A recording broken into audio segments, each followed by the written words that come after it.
ध्यानाभ्यास के लिए कृपया अपने नेत्रों को बंद कर लीजिए। नेत्रों का विषय पर पदार्थ है और पर पदार्थ ग्राह्य नहीं होते हैं। पर पदार्थों के सेवन में सुख नहीं है, आकुलता है। अपनी वस्तु का सेवन करने में ही हम सुख का अनुभव करते हैं, निराकुल रहते हैं। अपनी वस्तु में हम कितना ही समय रहें, हमें आकुलता नहीं होती है। और पर वस्तु के सेवन में तो हम समय को ही गिनते हैं। बाहर जाते हैं, कहीं होटल में रहते हैं, धर्मशाला में रहते हैं, तो वहाँ हम दिन गिनते हैं। पर घर लौट कर आते हैं तो महीनों रहे, वर्षों रहे, हम समय नहीं गिनते हैं, निराकुल रहते हैं। अब होटल भले अच्छी हो और हमारा घर भले इतना अच्छा नहीं हो, होटल में तो हम दिन ही गिनते हैं और घर में कभी दिन नहीं गिनते हैं। यही बात मोक्ष मार्ग में समझना है। बाहर पर पदार्थ हैं जिनके सेवन से हम कभी निराकुलता का अनुभव नहीं कर सकते, और सिर से पांव तक यह हमारी वस्तु है जहाँ हम अनंत काल सुख से रह सकते हैं। बस स्व पर का विभाग करना है। जैसे लोक में हम स्थूल स्व पर विभाग करते हैं, मोक्ष मार्ग में हम सूक्ष्म स्व पर विभाग करते हैं। लोक में तो किन्हीं पर पदार्थों को ही अपना मानकर हम उनका सेवन करते हैं, क्योंकि लोक का जीवन तो चोर बाट की तरह है। जैसे चोर चोरी के वे धन को आपस में बांट कर भोगते हैं, ऐसे ही हम लोक में पर पदार्थों को ही बांट कर अपने अपने हिस्से में आए पदार्थ को भोगते हैं। तो संसार के प्राणी सुख का अनुभव नहीं करते। जैसे चोर सुख का अनुभव नहीं करते, ऐसे लौकिक जन भी सुख का अनुभव नहीं करते।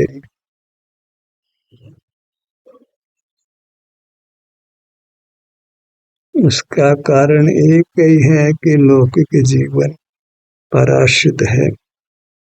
पर पदार्थों को ही अपना मानकर हम सुखी होने का यत्न करते हैं, और वह यत्न कभी भी सफल होने वाला नहीं है, क्योंकि पर पदार्थ हमारे अधीन नहीं है। दूसरा पर पदार्थ सुख स्वभावी भी नहीं है। हमारी मूर्त ही हमारी है और वह सुख स्वभावी भी है। अपनी मूर्त को भोग कर ही हम उत्तम सुख पा सकते हैं, दीर्घ काल तक सुख से रह सकते हैं। इस प्रकार स्व पर का विभाग कर ले तो मोक्ष मार्ग हो जाता है, भले हमने शास्त्र का एक शब्द भी नहीं पढ़ा हो, तो भी हम मुक्ति के अधिकारी होते हैं। बस स्व पर का विभाग करना है, इससे अधिक कुछ भी नहीं करना है। धोबी के यहाँ से दूसरे की चादर आ जाए तो हम उसको लौटा देते हैं, उसके सन्मुख नहीं रहते हैं, उसको स्मृति में भी नहीं रखते हैं, क्योंकि वह चादर हमारी नहीं है। ऐसे ही पर पदार्थ ज्ञान में आ जाए तो फिर उनको विस्मृत कर देते हैं, और अपनी मूर्त अनुभव में आती है तो उसमें अपनापन कर सुख से हम अनंत काल रह सकते हैं। वहाँ कोई आकुलता नहीं है। जब धोबी हमारी चादर लाकर देता है तो उसको हम कितने समय तक उपयोग में लें, सुख से उसको उपयोग में लेते हैं। ऐसे हम हमारी मूर्त को सुख से अनंत काल उपयोग में ले सकते हैं। भोग सकते हैं। धर्म का इतना ही स्वरूप है, अंतर्दृष्टि कर अपनी वस्तु को पहचाने कि सिर से पैरों तक ये मैं हूँ, ये मेरा अमूर्त शरीर है। बस इसी को अपना मानकर हमने इसके आश्रय से जीना है। बाहर कितने ही पदार्थ हैं, भिन्न हैं, तो प्रकट ही पर हैं, तो पर जानकर उनसे विमुख हो जाना है, उनको ज्ञान में नहीं रखना है। इतना ही मुक्ति का पुरुषार्थ है, पर को पर जानकर उससे विमुख हो जाना और स्व को स्व पहचान कर उसके अनुभव रूप रहना। तो संसार का अभाव होकर परमात्म पद मिल जाता है, जहाँ असीम अतीन्द्रिय स्वाधीन सुख है, अनंत काल तक है। अपनी वस्तु को हम कितने समय भोगे, सुख से ही भोगते हैं, और पर वस्तु के भोग में तो क्षण भर में भी आकुलता होती है। क्षण भर भी पर वस्तु का ग्रहण करें तो वह अपराध की श्रेणी में आता है। कोई युवा व्यक्ति किसी युवती को क्षण भर के लिए भी बुरी नजर से देखता है तो वह उस क्षण अपराधी ही होता है, मुक्त नहीं होता है, दंड रहित नहीं होता है। पर वस्तु के ग्रहण में पाप है और अपराध बोध भी है। हम अपने को अपराधी महसूस करते हैं और जगत भी हमको अपराधी महसूस करता है, और उसका दंड भी हमको भोगना पड़ता है। न्यायाधीश या पुलिस दंड दे या कर्म बंद कर हमको दंड दे, दंड तो भोगना ही पड़ता है, अर्थात दुख तो भोगना ही पड़ता है। पर को पर जान, निज को निज पहचान, फिर दुख का नहीं लेश निशान। इतना ही मोक्ष मार्ग है। सिर से पैरों तक नेत्र बंद करके हमको अपना शरीर अनुभव में आता है, जो मूर्त शरीर की जाति का नहीं है। मूर्त शरीर तो हमने ग्रहण किया है और इसको छोड़ भी देंगे, पर इसी में हमारा अमूर्त शरीर है। अभी दोनों को पृथक किया जाना संभव नहीं है। बस पृथक्करण का उपाय यही है कि मूर्त शरीर में अपनापन नहीं करना है और अमूर्त शरीर में अपनापन करना है। तो मूर्त शरीर को तो देखना ही नहीं है, उससे विमुख रहना है।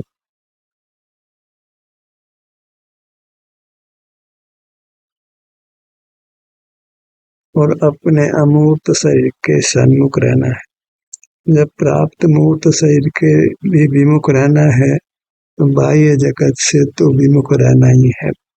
जो अत्यंत निकट है, एक क्षत्राव गाय है मूर्त शरीर, उसको भी पर जानकर उससे विमुख रहना है। तो बाह्य जगत से तो विमुख रहना ही है।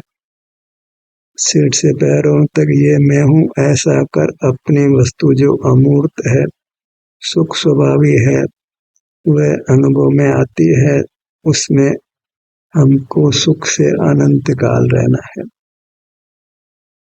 फिर अपना कोई भी भाग हो, सिर से पांव तक अपने इस आत्म पदार्थ में, अपने अमूर्त शरीर में हम सुख पूर्वक अनंत काल रह सकते हैं।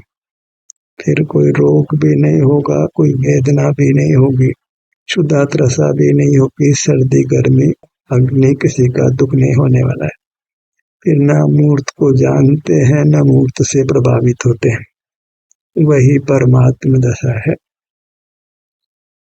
इतनी चर्चा के बाद ये तो स्पष्ट ही हो जाता है कि हमें पर पदार्थों से विमुख रहना है और अपनी मूर्त के सन्मुख रहना है, क्योंकि अपनी मूर्त में ही हम सुख से रह सकते हैं, क्योंकि वह अपनी है।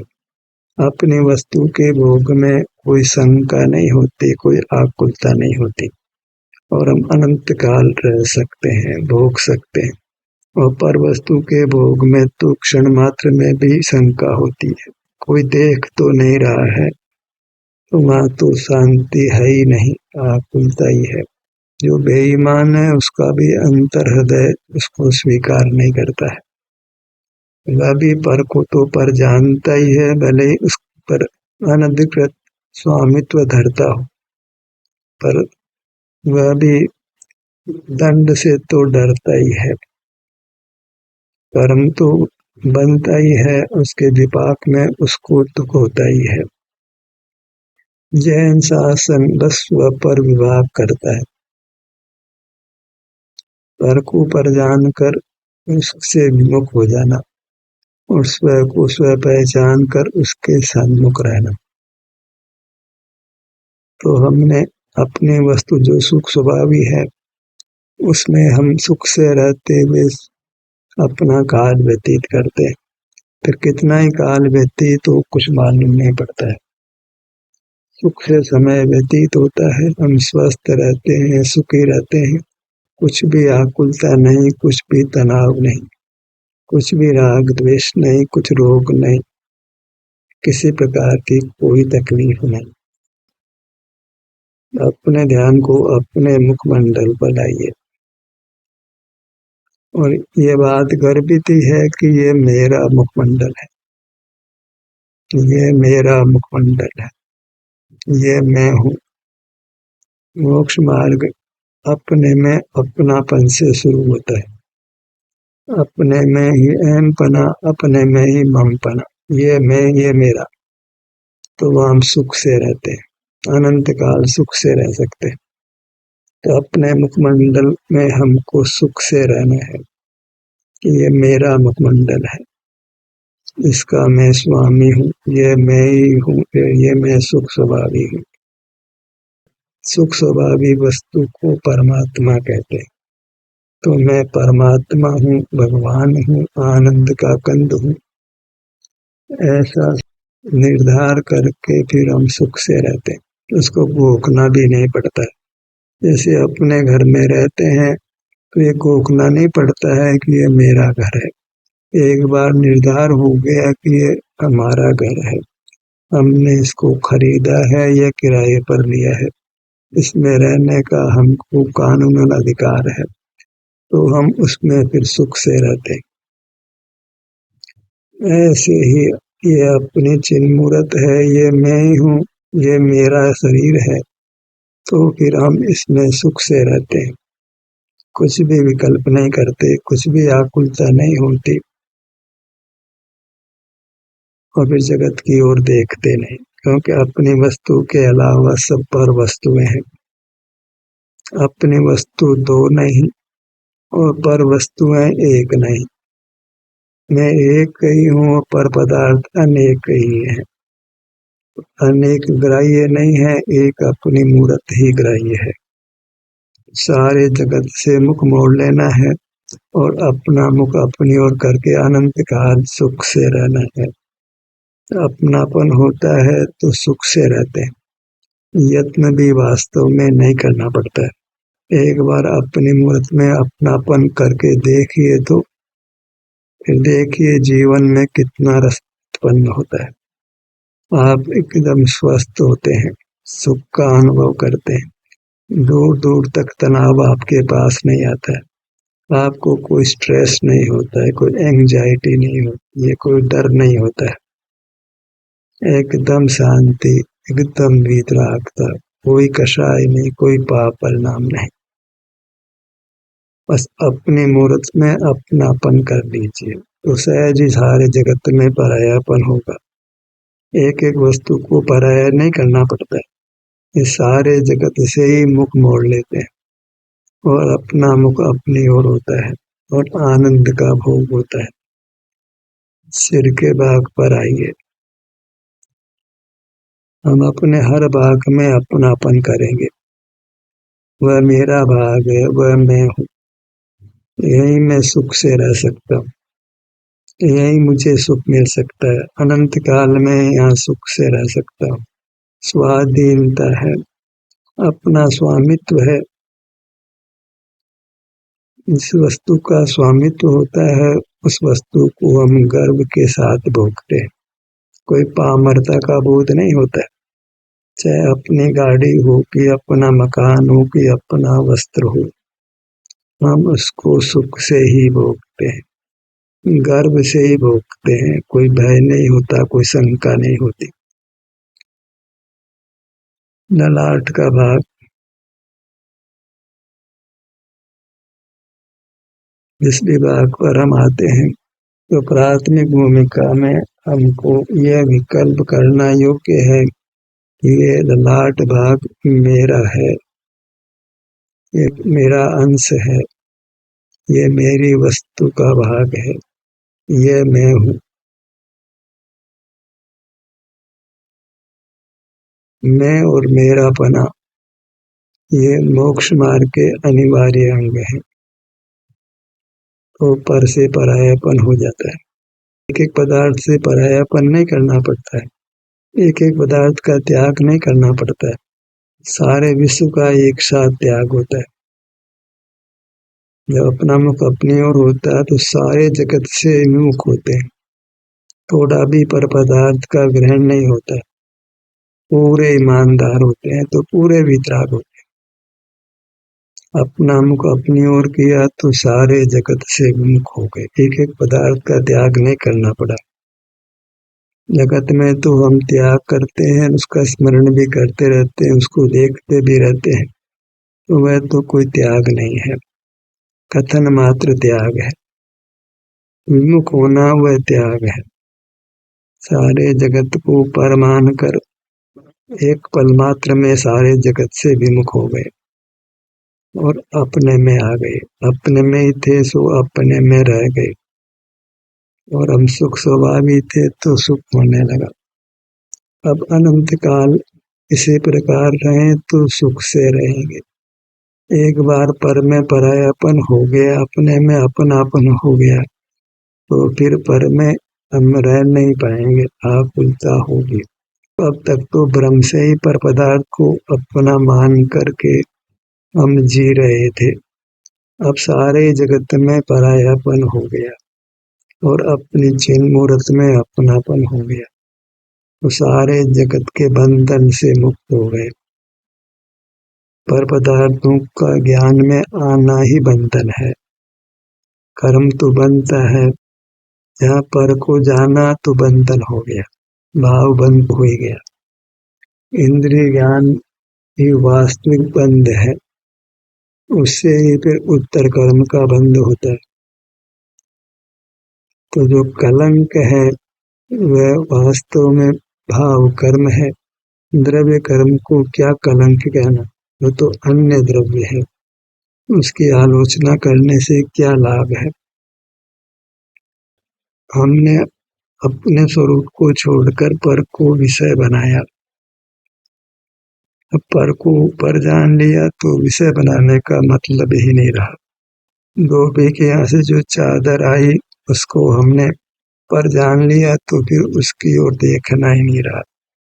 अनेकों बार ऐसा होता है कि हमारी कार के पास दूसरी कार खड़ी हो, वहाँ उस कार को गलती से चाबी लगाने लगते हैं, पर जैसे नजर पड़ती है कि अपनी कार नहीं है, फट से हमारा हाथ बाहर आ जाता है।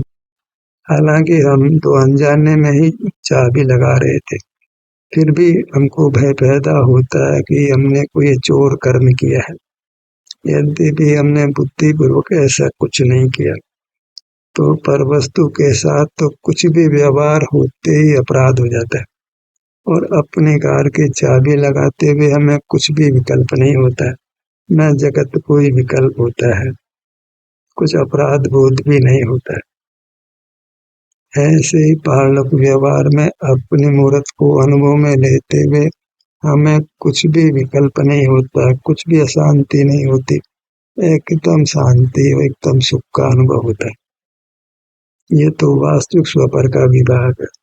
बाहर में तो अपनी कार है ही नहीं, तो मान लिया हमने, तो वहाँ तो कोई वास्तविक सुख होने वाला नहीं है।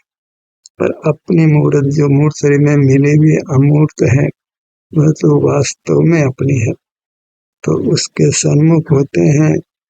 जैसे धोबी हमारी चादर ले आता है तो उसको हम सुख से काम लेते हैं, ऐसे ही अपनी मूर्त हम पा जाते हैं अंतर्दृष्टि से, तो फिर उसके अनुभव रूप अनंत काल सुख से रहते हैं। जिस भाग पर भी हम अपने ध्यान को लाते हैं, तो प्रथम से प्रथम तो ये समझ लें या विकल्प कर लें कि जिस भाग पर हम ध्यान ला रहे हैं वह हमारा भाग है, वह हम हैं, वह हमारी वस्तु है, वह सुख स्वभावी है, वही हम सुख से भोग सकते हैं, उसी में अनंत काल युक्त रहकर हम सुखी रह सकते हैं। तो फिर वहाँ परिणाम स्थिर होते हैं, वहाँ शांति धारा वही बनी रहती है।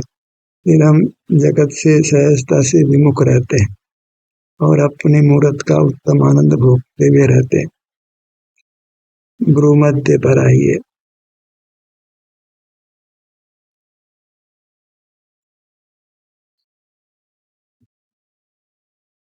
जिन धर्म में जो स्व पर विवाह किया जाता है वह अन्यत्र कहीं नहीं मिलता है।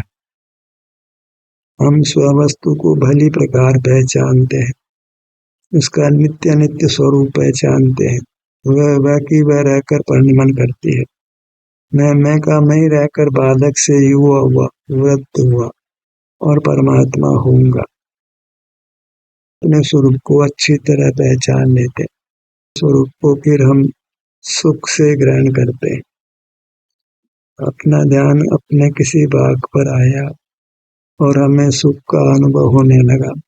कोई विकल्प नहीं हुआ, निर्विकल्प रहे, वीतराग रहे, तो कर्मों का बंधन टूटने लगता है। भक्तामृत स्तोत्र में आदिनाथ भगवान का नाम लेने, उनकी भक्ति करने से ताले टूट रहे हैं, पर यहाँ तो खरे कर ही कर्म के ताले टूटते हैं। उसका बराबर विज्ञान है। जब अपनी ओर आते हैं तो राग आदि नहीं होते, राग आदि स्निग्ध परिणाम है, उनका आश्रय कर कर्म बनता है, और जो बद्ध कर्म है वह और पुष्ट हो जाता है। पर जहाँ अपना मुख अपनी ओर आता है तो राग आदि समाप्त हो जाते हैं, वीतराग होते हैं। तो नूतन कर्म भी वीतरागता के साथ नहीं बन सकता है, और पूर्वबद्ध कर्म भी वीतरागता के साथ नहीं रह सकता है। झटपट मोक्ष होने जैसा हो जाता है। तो झटपट हम राग से वीतराग हो जाते हैं तो कर्म हमारे साथ बंधा हुआ नहीं रह सकता है, नया भी नहीं बनता है, पूर्व का कर्म भी नहीं रहता है, तो हम झटपट परमात्मा होते हैं। ऐसा ये उत्तम जिन शासन है जो हमको झटपट परमात्मा बनाता है। बस अपनी वस्तु में अपनापन हो जाए और पर वस्तु में परायापन हो जाए तो हम ईमानदार हो गए। फिर उस ईमान की रक्षा ही करना रहा। नेत्रों पर आइए।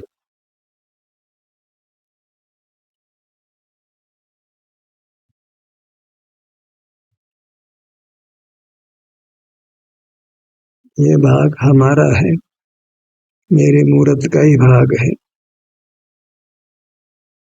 अपने वस्तु को हम गले लगाते हैं, जैसे अपना पुत्र हो, अपना मकान हो, अपना वाहन हो, तो उसको अनुराग से ग्रहण करते। वे तो वास्तव में हमारे हैं भी नहीं, पर अपनी मूर्त तो खरे कर हमारी है, हम ही है। उसके प्रति फिर अनंत अनुराग होता है। बाहर में पर पदार्थों के प्रति अनंत राग, अनंत द्वेष, इष्ट अनिष्ट कल्पना, और अपने भीतर अनंत रुचि, अनंत प्रेम, अनंत भक्ति, अनंत श्रद्धा। ये राग नहीं है, ये द्वेष नहीं है, ये अभेद भक्ति है, ये वीतराग परिणति है, जो मोक्ष का मार्ग है, परमात्मा होने का मार्ग है। दोनों कान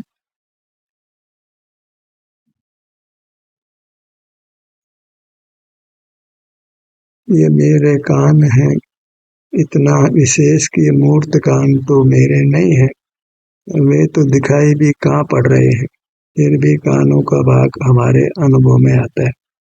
हमने दर्पण में कानों का प्रतिबिंब देखा हो, पर आज तक हमने कानों को देखा नहीं है, देख भी नहीं पाएंगे। और जो अपने अमूर्त कान है उनका अनुभव हमको होता है।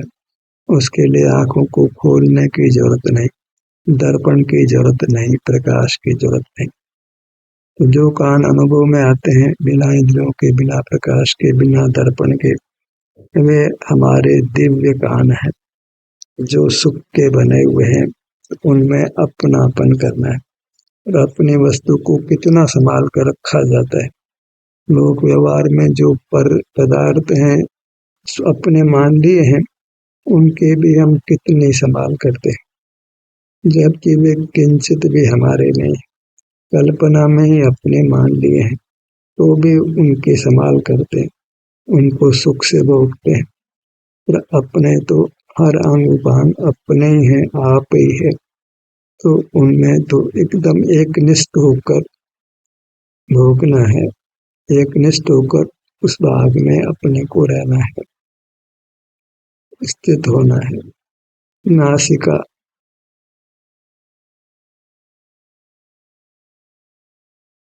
यह नासिका का भाग भी मेरा भाग है, मैं ही हूँ, तो यहाँ मैं सुख से रह सकता। ये मेरी वस्तु है, सुख स्वभावी है, परमात्मा रूप है, आनंद दाता है, अविनाशी है, प्रति समय सुख देती है। ऐसी अपूर्व वस्तु, इसका हर भाग अपूर्व है, अनुपम है, अद्भुत है। ओठों के भाग पर आइए।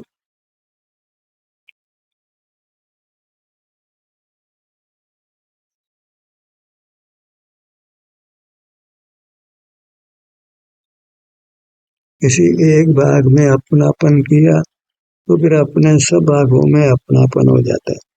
सिर से पांव तक हर छोटा बड़ा भाग मेरा है। वास्तव में तो अखंड रूप से मैं एक हूँ, ये पूरी मूर्त मेरी है।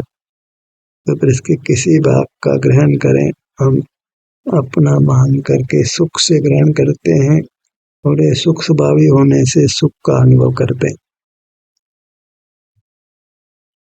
गर्दन के भाग पर आइए।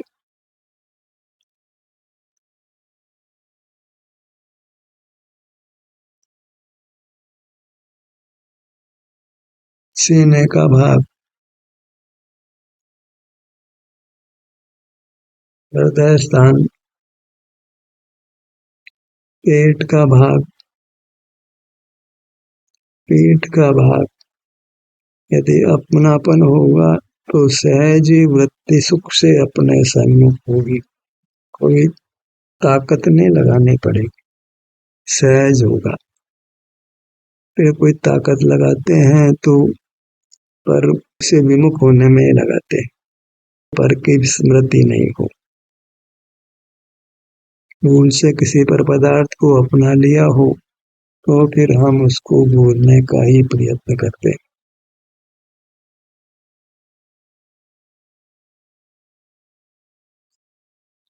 पेट का भाग, पीठ का भाग, बायां कंधा, दायां कंधा। यह अपनी कथा है, अपना परिचय है। जिनवाणी का वाच्य भी हर जीव के लिए उसकी अपनी मूर्त है। जिनवाणी हमको हमारा स्वरूप ही बतलाती है, किसी पर का रूप नहीं बतलाती है।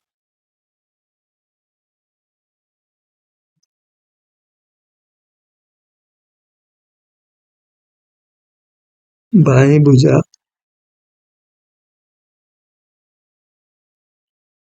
दाएं भुजा, बायां पैर, दायां पैर। पूरी मूर्त, अपनी मूर्त, आनंद मूर्त, परमात्मा मूर्त। इसी में हमें सुख से अनंत काल रहना है। सारे जगत से अत्यंत विमुख रहकर वीतराग रहना है, अपने में अनंत काल सुख से रहना है। ध्यान का सत्र यहीं समाप्त होता है। आपकी सहभागिता के लिए धन्यवाद।